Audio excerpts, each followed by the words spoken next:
trong thời tiết nơiខ្លួនឯង បាទ ចង់ឲ្យកូនទៅរៀនពីមុនមកកូនខ្ញុំអត់បានរៀនអត់មានអីជន់កូនទៅរៀន អញ្ចឹងនិយាយជាក់ស្ដែងគឺក្រុមហ៊ុនគឺ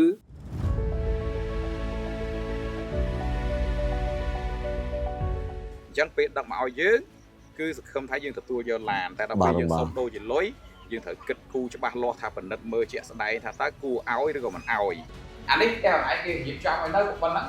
បបោយអនឡាញនៅតែអត់មានអស់លុយមកកាក់ម៉ាស៊ីនថ្លៃផ្ទះចាំមើលទៅមើលទីតាំងផ្ទះជាក់ស្ដែង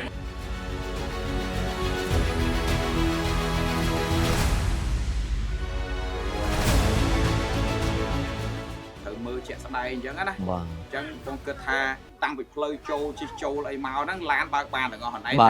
បងភ័យខ្លាចអត់ហ៊ានចុះឡានទេតែអនឡាញថាអូអត់អីបងផ្លូវគេជិះឡានប្រុសអញ្ចឹងឡានអនឡាញគឺជិះមកដល់ហ្នឹងដែរមែនទេអីអញ្ចឹងយកឡានទៅមានអីជិះមកដល់មិនអញ្ចឹងត្រូវហើយ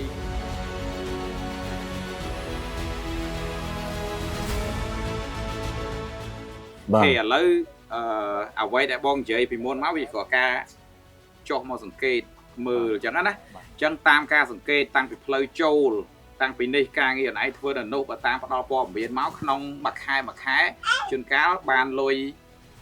400000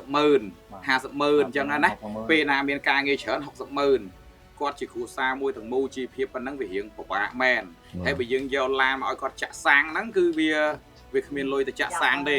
ហើយបើយើងនិយាយផ្លូវចូលជាក់ស្ដែងមកដល់កន្លែងយើងអាកន្លែងនោះវិញ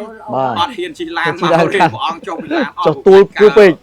ហើយដល់ពេលមកដល់កន្លែងផ្ទះអនឡាញជាក់ស្ដែងមានដៅពីមុខហើយអាផ្លូវដើរចូលមកផ្ទះនេះចង់និយាយថាមនុស្សអត់ចង់ហ៊ានដើរមកឲ្យបើកឡានចូលរបៀបម៉េចអញ្ចឹងនិយាយភាសាអាម៉ាត់ជាក់ស្ដែងគឺយើងពិតជាពិបាកមែនហើយដីអាចថាអ៊ំចែកឲ្យកូនអញ្ចឹងទៅសម្រាប់គ្រាន់ធ្វើផ្ទះបានមិននៅទេអញ្ចឹង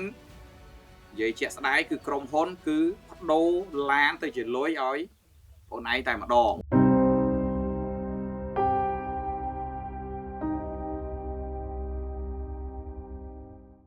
អរគុណអបញ្ញាលៀនដែលបានបដូរជាឡានមកជាលុយឲ្យខ្ញុំចាចង់ធ្វើផ្ទះនៅខ្លួនឯងបាទចង់ឲ្យកូនទៅរៀនពីមុនមកកូនខ្ញុំអត់បានរៀនអត់មានអីជន់កូនទៅរៀនតែសម្រាប់យើងអ្នកអត់វិញបានលឹបយើងដូរបានជាលុយហើយចាំថាយើងអត់ធ្លាប់មានលុយច្រើនអាចចាយភ្លេចគិតបាទបងតែមកដល់ភ្លាមត្រូវដឹងបែងចែកការចំណាយច្បាស់លាស់ថាខ្ញុំត្រូវការធ្វើផ្ទះទំហំប៉ុណ្ណាមិនឲ្យលុយប៉ុណ្ណឹងទៅធ្វើផ្ទះអត់បានគិត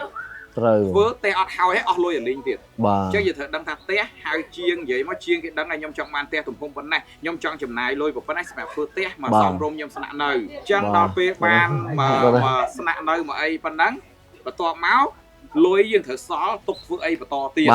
ត្រូវរៀបចំសម្រាប់កូនរៀនកូនសូត្រអញ្ចឹងពួកខ្ញុំអាចនឹងជួយមករបៀបជាណែនាំថាគួរធ្វើម៉េចចង់ឲ្យជីវភាពយើងធូរធារផ្លាស់ប្ដូរទៅទាំងស្រុងតែម្ដងភេសជ្ជៈបើកម្លាំងវើកគោះឈ្នះ